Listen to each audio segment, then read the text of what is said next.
Hi, Joseph. So, Hey, hello.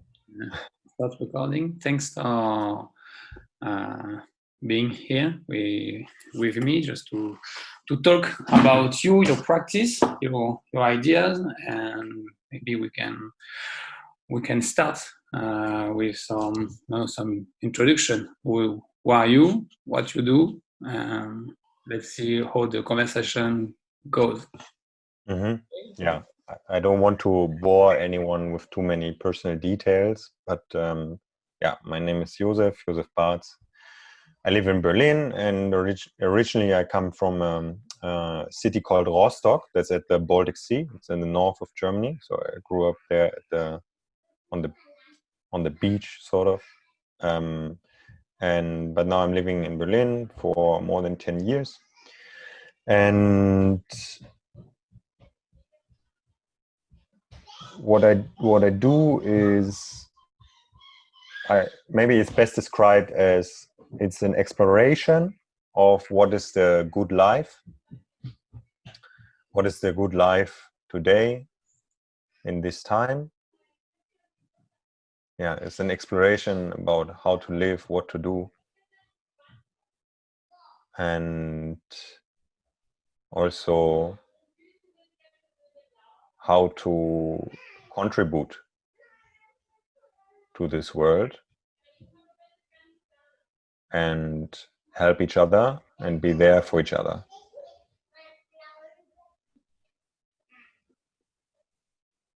Yeah, and this is constantly developing.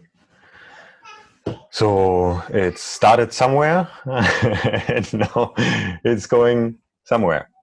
Yeah, so it started, let's say, more physical, and then more and more things in the physical realm added themselves to it, and from there lots of other things like came into what I do with people also, like things that I always did also, like philosophical things like cognitive practices or working with the hands and so on and so forth, being outdoors, wilderness stuff.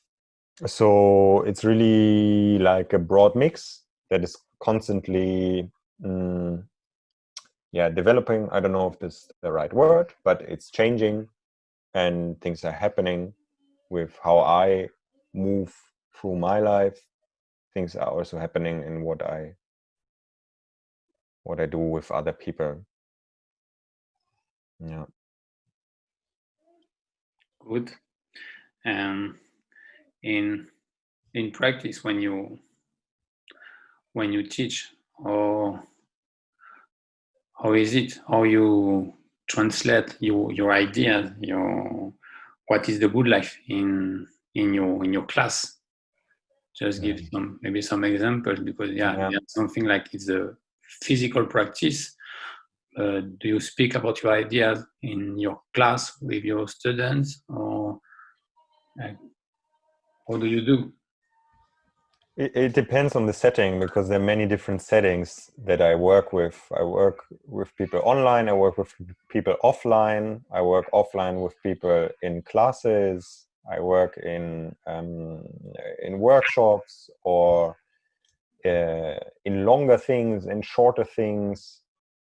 I had now people also here in Berlin that were doing very intensely for 1 year, like training a lot. So it depends very much on the setting, also on the setting of what is taught. Like some things, some events are much more let's say technical in a way, like how do you do this and this and this, and others are in that sense more philosophically, and there is more space to talk about the whys and so on and so forth. What I want to show is, on the one hand, it's about balance and balancing out. So looking at what are we doing in our day-to-day life, or what are people doing in their day-to-day life. And there's also, like, for everyone, an exploration of their own life. Okay, what am I doing a lot? What am I not doing? And so on and so forth. And then trying to rebalance that, or at least looking for rebalancing that, so you don't arrive at a dead end, let's say, at something where you feel, okay, now I'm surrounded by walls and it's not going anywhere.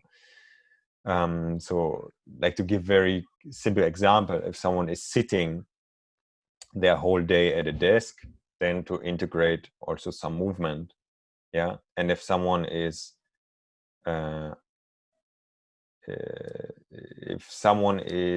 working alone for the whole day, to integrate community. Yeah. Or if someone is with other people the whole day, to integrate some solitude.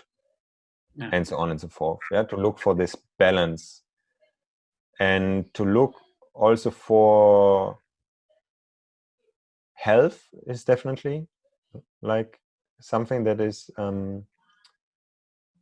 guiding the practice, but health on many different levels.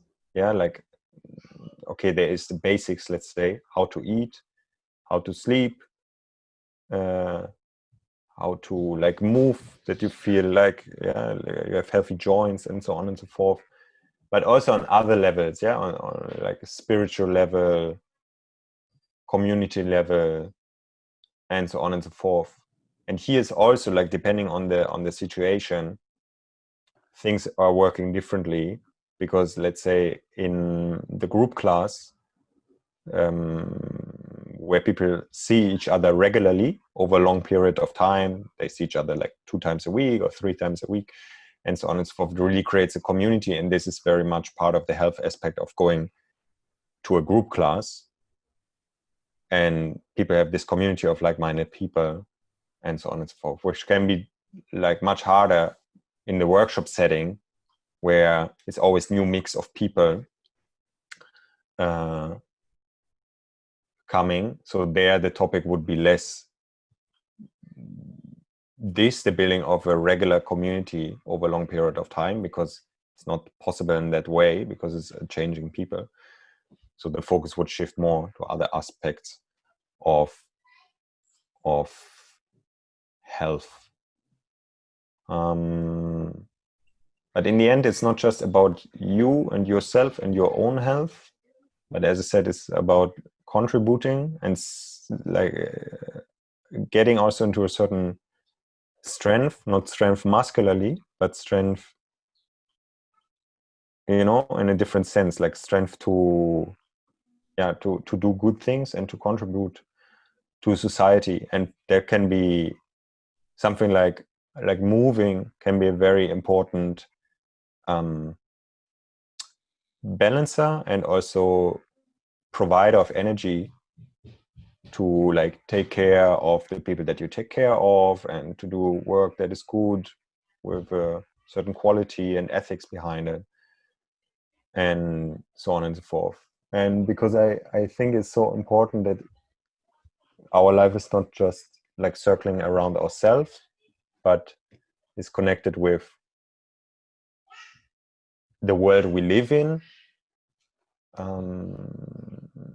I search also for solutions that fit the life of the people that are attending, you know. So for me, it's not, let's say, just doing moving, for example, for movement's sake. I'm not really interested in, but I'm interested in what it does for the world also, and for the community, and for the person in the connection to the surrounding, and so on and so forth. Yeah. And for example, if someone is doing like let's say a desk job where he does like important things that are important for society or for whatever, and then when he finishes work for the day, is moving, is meeting other people, and that is balancing this work out, where he's giving and contributing, and at the same time just not being in a healthy position, because he needs to sit the whole time, and maybe because he's on the computer, which is also not very healthy to spend much time on the computer, and also he's maybe working alone, and so on and so forth. and he's balancing this out through a practice that is helping him to continue his work also, and to contribute to society, and at the same time having a good life himself also, where he's not just giving, but in that sense also receiving from himself, but also from the world around him. And I would call this like the balance of self-care and world care, like taking care of yourself and taking care of the surroundings of the world around you. Is sometimes we reflect on the why of the practice. Is this the why of your teaching? Yeah, that's the why. So it's from my side, very simple answer. The why is to help contributing to this world and taking care, because I in my opinion, or not opinion, but in my feeling, the look around what we created in the world, like I'm in a room, you're in a room, like we can build all these things, like we are so powerful, human beings are so powerful, and to bring this energy into a good energy and into a caretaking energy, that for me it feels very, very meaningful. So the question is always around the meaning. What is the meaning? Like, why am I here? What am I doing? What is this for? Yeah, blah blah blah. It's a very important question of meaning. And for me it was answered also, and I guess you also feel that. For me there was a big boost in answers to this question with my children, like with getting children, because you get so much into a contributing mode. You're just taking care of another being, and it's your responsibility. You as the parent, it's your responsibility is taking care of this being that came into the world. So you go into this contributing mode, and I always had it with me, but there it came really out. It was really like, okay, now it's clear. Like, contributing to this world is this is so much, provides so much meaning. That's why I'm not interested in having like crazy adventures or anything like this for the sake of myself, or like learning crazy skills and blah blah blah blah. For me it's about contributing, but also at the same time knowing that you have to take care of yourself also. If you just give, yeah, you deplete yourself of your energy, and in the end it will just not handle it so well. And in the end you have to also take care of yourself and be responsible of yourself, because otherwise you become also a burden for other people, which is not a big problem in that sense, because we should take care of each other. But if we talk about the health system, let's say, like someone is smoking, blah blah blah, and then in the end of his life he develops lung cancer, and the society has to treat it, which I find a bit, in that sense, irresponsible. Like, society deals with it, it's okay, but still it's more responsible to say, hey, I'm taking care of myself, I'm eating well, I'm sleeping well, I'm making sure I get everything that I need, and then I am also in the energy to contribute and to give. And that is also what the practice is for, like both to take care of yourself, but also there are many skills that we do that can actually really contribute your surroundings, like for example crafting skills, like where you building stuff yourself, repairing things, or communication skills, and so on and so forth. Yeah, but something like, for example, learning a handstand is in that sense, in the basic sense, it's more about yourself, about uh, doing self-care, although there are many other things in learning something like the handstand, like learning how to stay with something for a long time, practicing, and so on and so forth, that can then again be used to contribute to the world. Yeah, it's very good to hear the why, the meaning. Sometimes, people don't think too much on the reason, on the why. So they just do because it's a cool stuff, they understand. But staying, working on the handstand for a long time, practicing, just not for always for pleasure, but just practicing because it's a good reason. I remember a video of you called Low Sugar Training. Very interesting. Can you tell some words about this? It's a philosophy, it's an idea you developed about training. Yeah, I think idea is a good word for it. Yeah. Low sugar training, or sometimes also we call it low sugar practice, whatever. The idea is that you don't, or that you develop the possibility of doing something that doesn't have a direct, how do you say, like a direct success, a direct reward. Okay, yeah, like when this is when we eat sugar, you eat a candy and it's a direct reward already on the tongue. When it touches the tongue, it's already like nice, a pleasure, exactly. And in the low sugar training, or no sugar training, you could also say, it's not happening like this.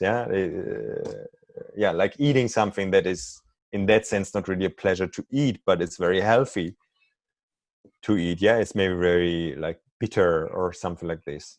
And in practicing, that would be things where you don't directly make it. The handstand in the video of low sugar training, we use the handstand as an example because most people need to work quite a bit to like achieve the handstand, to really be able to stand like freely for like 30 seconds or 1 minute or something like this. It takes a lot of time, but also intelligent practice. You cannot just show up and today I will do this, just playing around a bit as long as I feel good, and then I go home, because that doesn't seem to work so well, at least from what I have seen, that everyone that is switching or doing in this mode is not really developing. So the problem obviously is that for many this is difficult for the mind.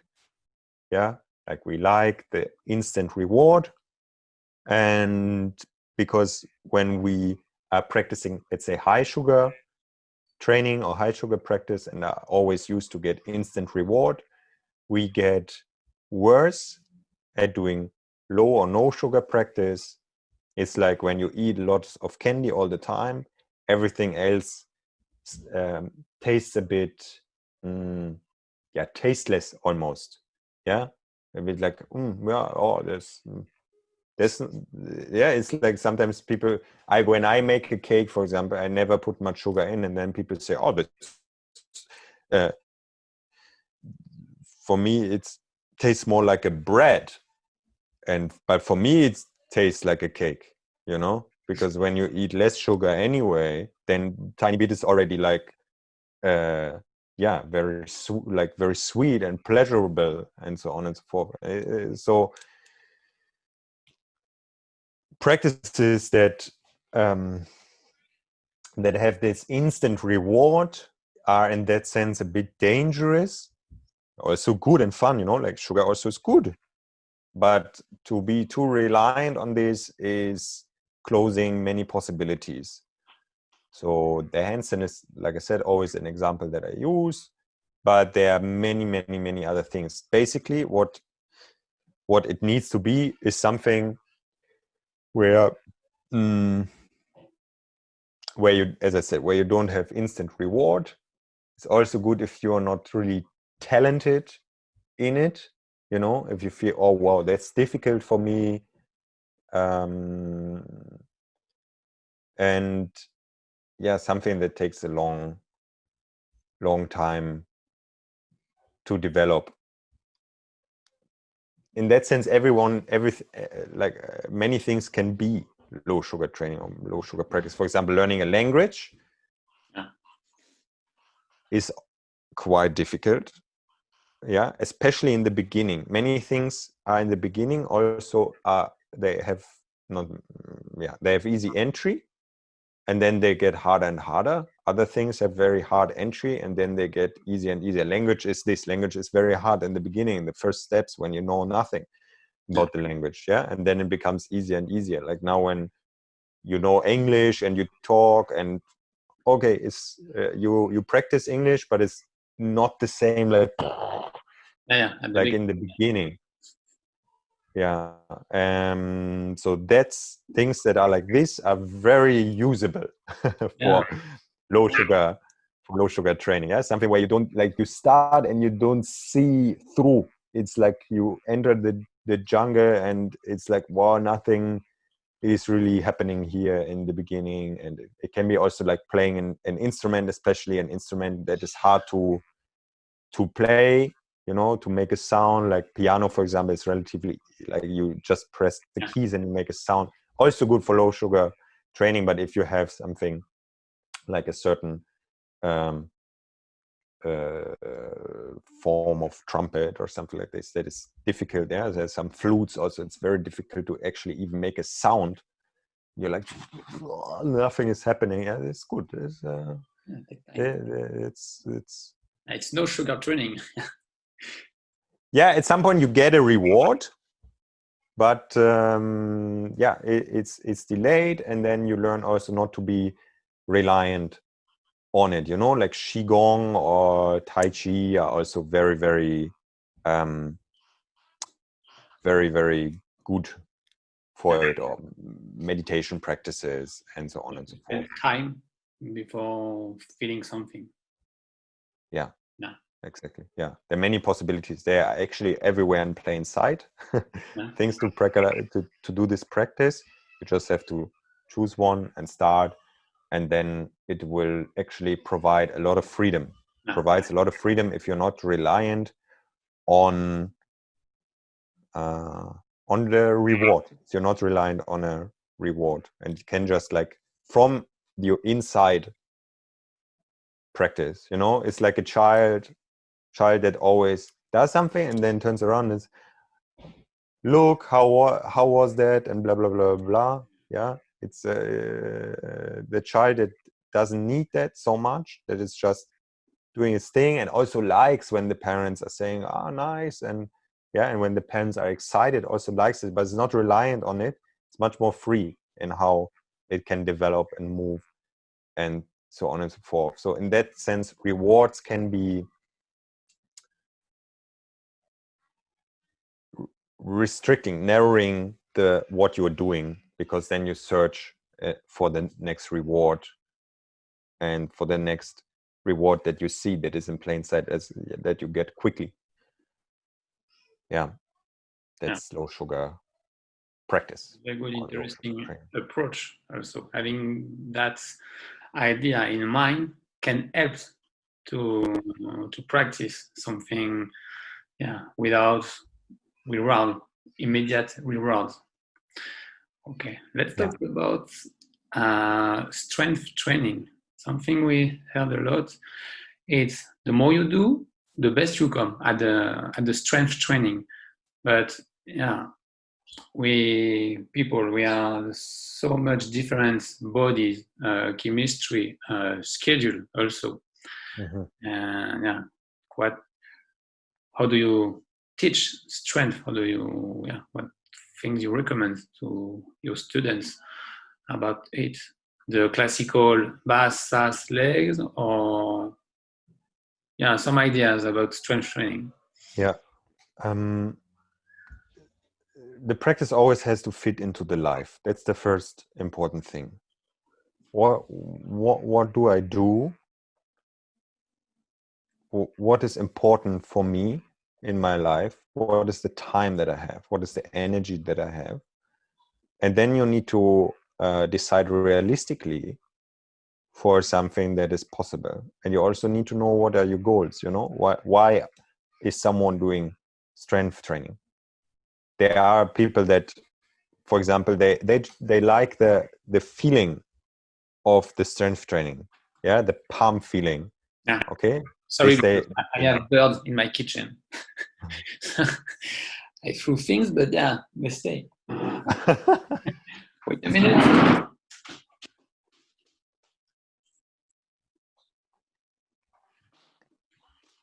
I can hear them even. Yeah, sorry.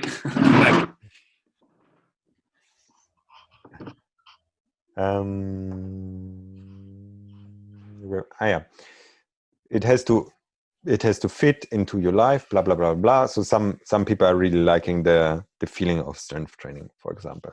Other people don't like it. It's just that for them it's just difficult to do strength training. Then some people have like a goal, like something they want to achieve, like a skill or something like this. Like they want to be able to do a chin up because they cannot do a chin up, and they want to be able to do a chin up. Maybe for the sake of just learning this skill, I would really like to be able to do a chin up, or maybe because they want to use the skill in other things. Like, okay, I want to learn a chin up, so it helps me when I climb. I like to climb, and I always feel I'm in the situations, and I cannot really work there because I like the strength.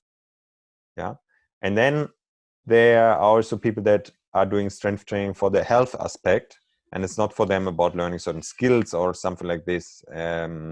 Maybe that's on the side, but the main thing is the health benefits it has, because for us nowadays, as we are in an environment, and many are working also in jobs that have no strength requirements. We use the public transport or the car, and then we sit and blah blah blah blah. It's just not difficult physically to live.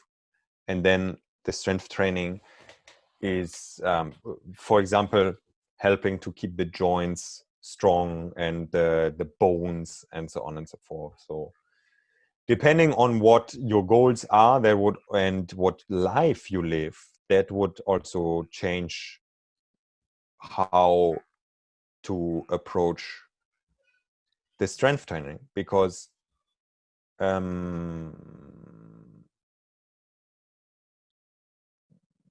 someone that is just practicing for their health, or just someone that is practicing for their health, let's say for him it's good if he does 2 times a week for like 45 minutes or 1 hour strength training, and he does like a full body strength training, where he tries like that all joints are involved. I don't necessarily want to say all muscles. That's also nice, but let's start with all joints are involved. But then, as you already mentioned, it's like every human is different, and some people are working very well with a high frequency, which means more often during the week, and, for example, less volume or intensity. So volume is how much work you're doing, like how many sets and how many repetitions, and intensity is how difficult the stuff is that you're doing. And there are different types. Some, they need the high intensity but not so often in the week, or some are doing like 2 sessions but very long, and so on and so forth. So it doesn't make much sense to say there is this one way of practicing, because there's so many different goals, there's so many different people. Everyone is different, and yes, there are some like principles that can help, but at least some basic things we need to know, like, okay, what's the reason why you want to do strength training? Okay, how much time do you have, and so on and so forth. So we need to figure this out, and only then we can make a program.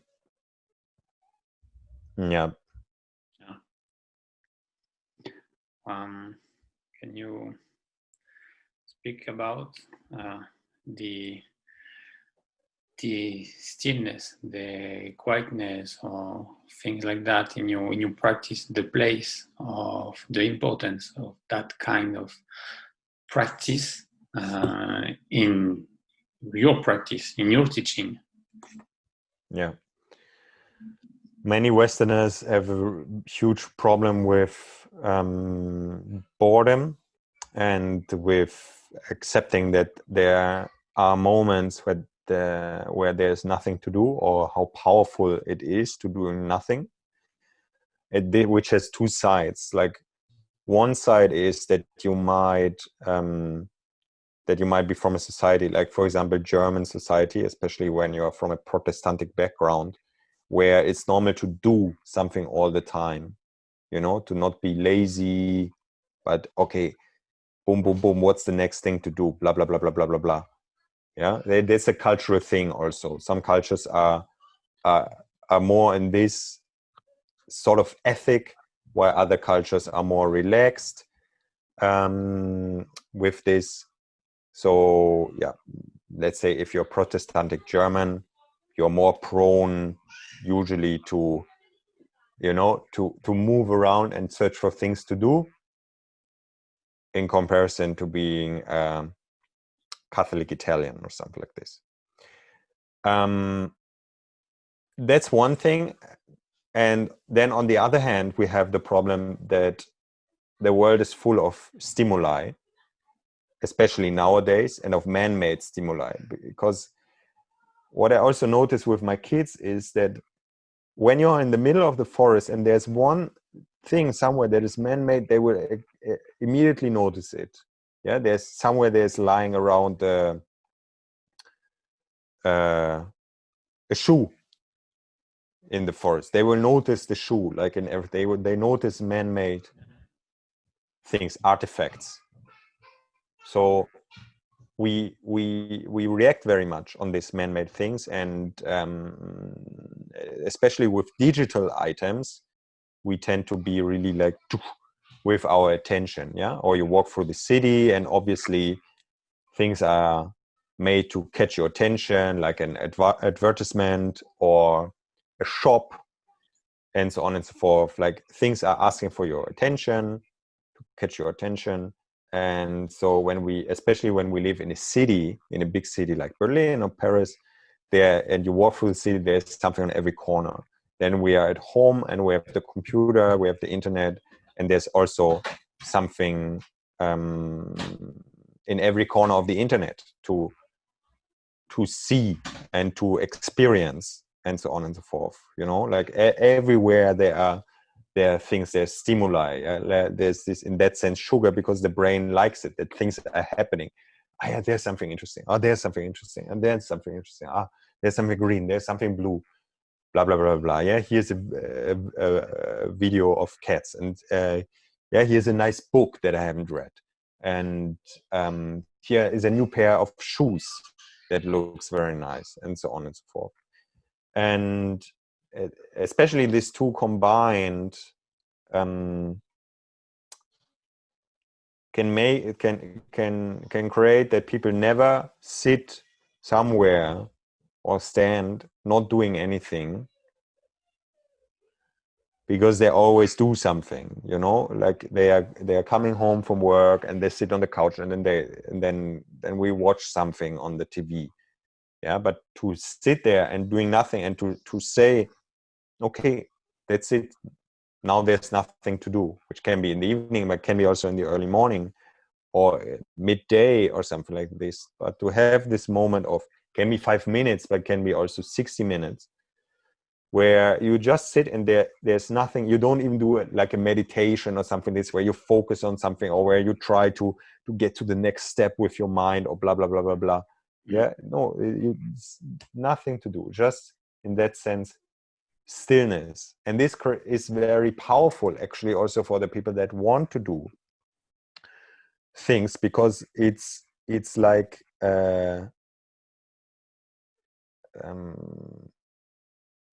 it's taking a rest from doing something. It's like when I speak, I need to stop sometimes to speak, and then it's calibrating again the thoughts. Also, my vocal cords get a small rest, and so on and so forth. It doesn't work to do all the time. Everyone that trains knows it. Everyone that is doing training knows you cannot train all the time. You need the rest time. And also, as your whole being, you need to rest from doing all the time. And we are in this super funny situation where we have all this technology that helps us to do things for us, but we are not more relaxed or anything. Like let's even worse, maybe we're constantly doing things, and if we're not like working or solving problems or something like this, we are consuming information and so on and so forth. So what I notice is that this idea of doing nothing, of just sitting and really like I just sit here, can be very, very difficult for many people. Like they say, oh yeah, I feel weird, and I even get some anxiety when I do it.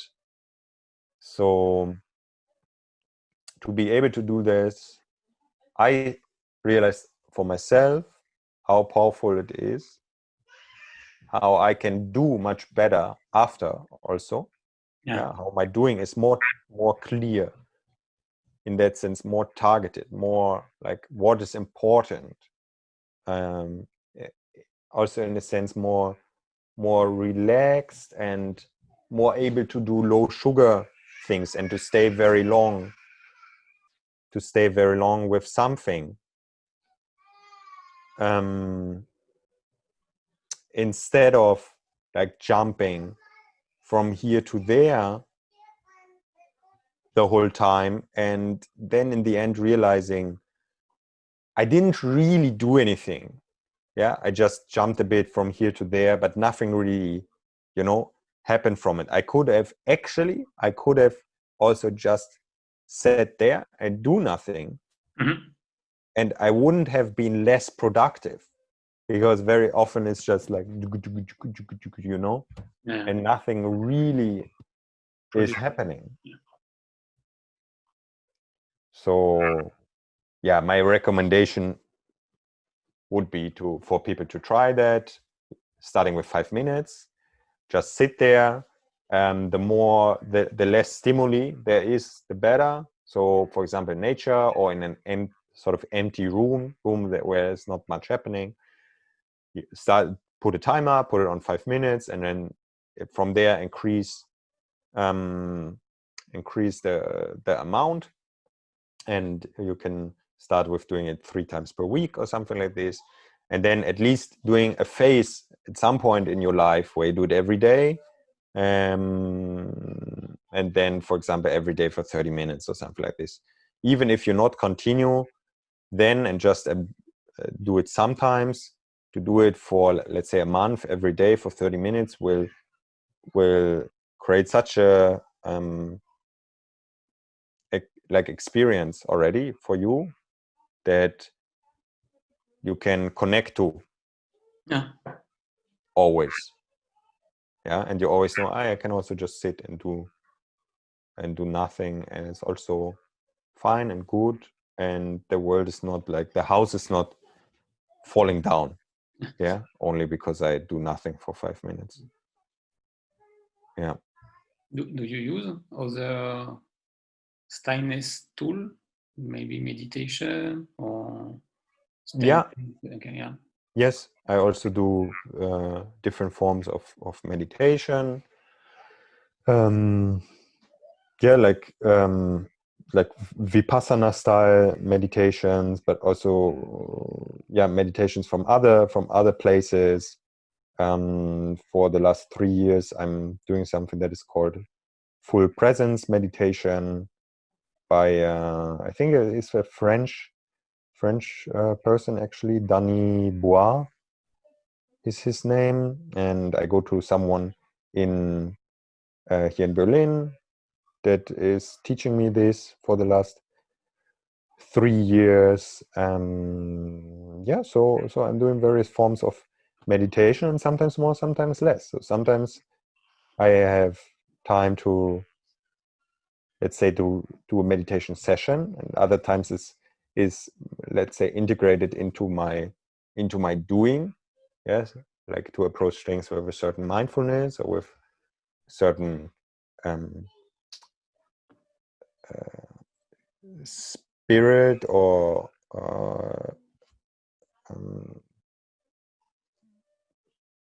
approach. Yeah, that is a meditative approach. Yeah, depending also, because like with 2 kids, like, there's not always time to sit down and do nothing, because sometimes there is a lot of chaos. You barely get the things done that you really need to get done for your work. And then the kids are around, and like at the moment also my kids are around, but I'm taking this time now so we can talk. But after our talk, I will not like sit down for 10 minutes and meditate, but I will like go out the door and be there again for my family. And that's also okay. Like, it shouldn't be not stressful, like I need to meditate today, I didn't do my meditation, and it can be even something like just a moment of breathing deeply in and breathing out and letting go, and this like 5 seconds already can make a difference. Like when I used to do, like at the moment I don't do so much, but I used to always nap every day, and then at some point also realize I can also nap for 1 minute, and it also makes a difference. Because not always I have the time to do 15 minutes if there is lots of chaos around. And then it's like, okay, just 1 minute, boom, and there is a change, there is a shift, even from this moment, just Okay. Something I see a lot in your practice also, is your connection with the nature, with the tree, with your environment, urban environment or natural environment.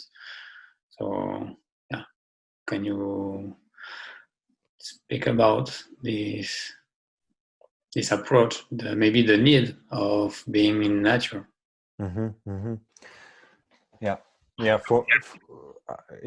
I feel just, let's say, naturally very connected to nature. So and I'm doing for the last 11 years, I'm going also to my teacher Uwe, who has taught me a lot about like being in nature, living in nature, how it is to be in the wild, and not just skills like making fire and stuff, but also spiritual approach and connection to it. And many of my ideas about how to teach and how to approach life are coming also from him. He has really taught me many things, and this definitely made it even stronger, my connection to it. But I was also before already, for example, very drawn to parkour, and this opened my eyes a lot when I started parkour with 15 years old, because I realized, you can see the where you live in with a complete different approach. Instead of you live somewhere, let's say in the city, and you have the paths where you can go and so on and so forth, are in that sense in an environment that you can move through in many different ways and touch in many different ways. And through the parkour, I was much more in real contact with the environment. Yeah, like, okay, going up a wall, climbing a tree, touching the ground, rolling over the ground, like touching with all, so like, let's say with all parts of my body in that sense.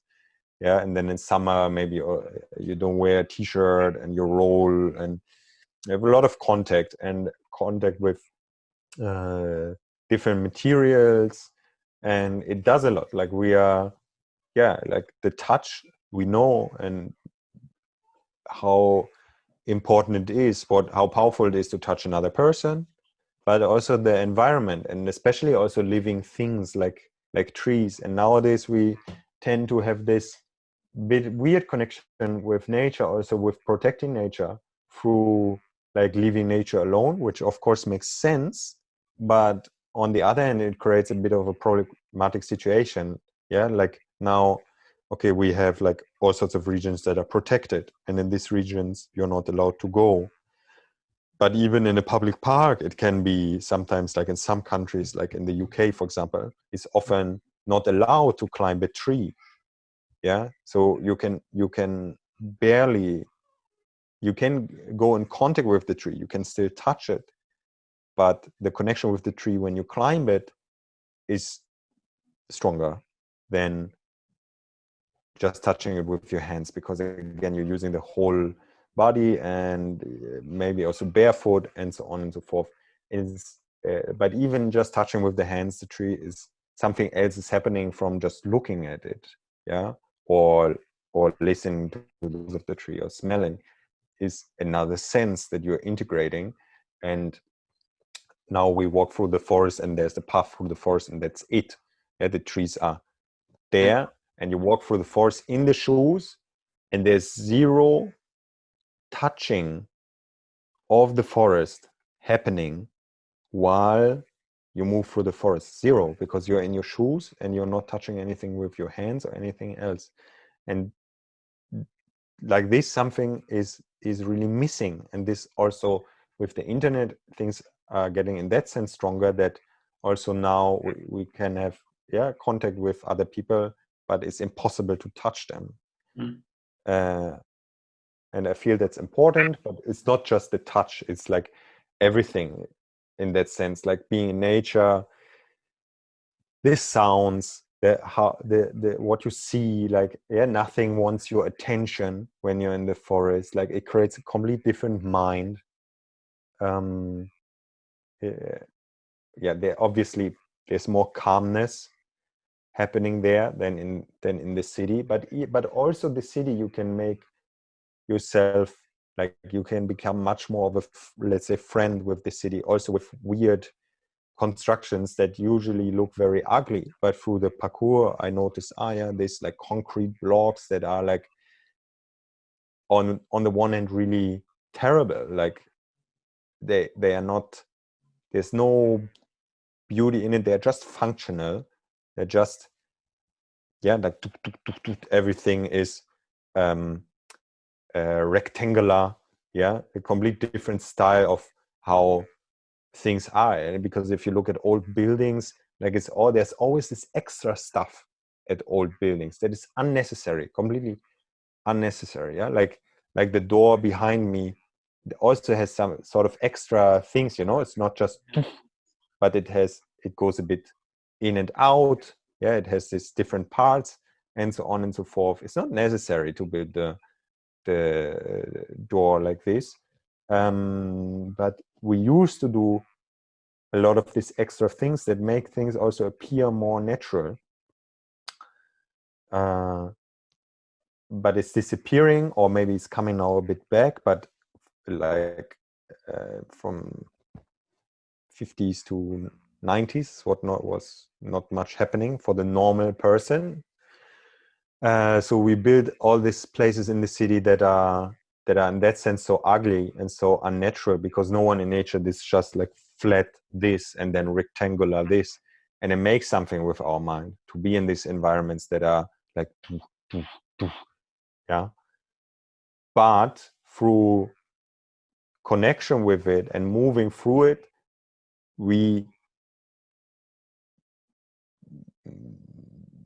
what's happening becomes a bit different. And then even in such an environment, it's suddenly, yeah, but it's still a playground. I can still do something here, and so on and so forth. Yeah, makes sense. Yeah. So you teach a workshop called Animal Layer, and yeah, it's like a secret workshop, because you don't tell anything about the content of the workshop before before being in the workshop. Can you tell me something about this year workshop? Yeah. What's in? What we did? Yeah. Yeah. Okay. Yeah, tiny bit. I don't want to tell too much. It's part of the idea. I'm actually not teaching this workshop at least for 1 year. So that was like season 1 with 7 episodes is now over, and I'm not sure yet when season 2 will come. But what happened this year a lot was lots of walking, with carrying things, with being hungry, being thirsty, carrying something like a 20-kilogram sandbag for a long time, crafting things, making your own things, making your own t-shirt, making your own shoes,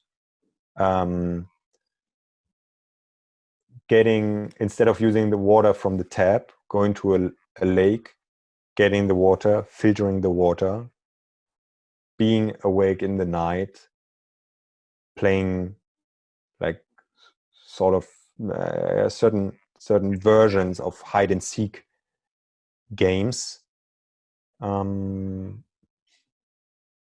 Yeah, that's maybe a bit of a glimpse. It has, the Animal Layer usually have in most years, like, moments of doing long duration things that have a low intensity, doing long duration things that have medium intensity, and then doing things that have very high intensity for medium duration. In this workshop, there's not much happening that is short. Like everything takes a bit longer, is a bit longer. That's one thing that I notice is coming back regularly, that things are long. We do them for a longer time and then see what's happening. Yeah. And it can be things that people are more used to do, like physical training or something like this. It can be things that are very, very far from what people have done before. Or it can be also weird things like, cutting, making food and cutting everything extremely small, for example. So something that would usually take 20 minutes to prepare takes now 2 hours. And everything like super small, and noticing when you get impatient and things get bigger, pieces get bigger, and then making them small again, and so on and so forth. Yeah, it's an experience. So it's an experience, and every year is different, and every person has also in that sense a different experience. Things are happening in every person. But again, like I said in the beginning here, the feeling of like strength and being able to do things, that's the important thing about the Animal Layer. Yeah. Always the people say after, I feel like we can do stuff, can do lots of different stuff. Yeah, so maybe in 2021, no, 2022, the next 2022, one. Yeah. Okay. Yeah, maybe if I can, I will come. So yeah, thanks, Joseph, to be with me. So we will see you in Paris in one month and a half. Yeah. End of October. Yes. Yeah. Exactly. Basic intensive. It's a 3-day workshop. 3.5 and half workshop. 3.5 day, basic intensive. Yeah, I will. It will be. The focus will be the physical work, the movement work, showing how I build it up. Yeah, how to practice things like we already talked about, like strength training, how to practice mobility, balance, coordination, and so on and so forth, and creating a structure like that is very clear for everyone. How can I practice this? And this was why I created the basic intensive at some point, because I felt many people are going to workshops and then they don't know what to do after. So this workshop, the basic intensive, is very clear. Yeah, also Okay. because I provide PDF with videos, It's very clear for people, how can I work with this, what I learned here, and how can I train this? What can I do with that? And it's for everyone. I mean for teacher and for practitioner. Yeah. Yes, exactly. Yeah, many teachers are coming to take the basic intensive, but also practitioners. Yeah, it's usually in my workshops here in Berlin, it's like 50-50. Okay, great. Yeah. Okay, and you will speak French during the workshop? Oui. Okay, great. No, I will maybe try a bit, but I think mostly it will be in English. Yeah, okay, just the oui. Oui. Yeah. Bon. Oui. Okay. So thank you, Joseph, for the discussion. Very interesting, and see you soon in Paris. Maybe in chat or whatever. Okay. Yeah. Thank you. Thank you, Alain.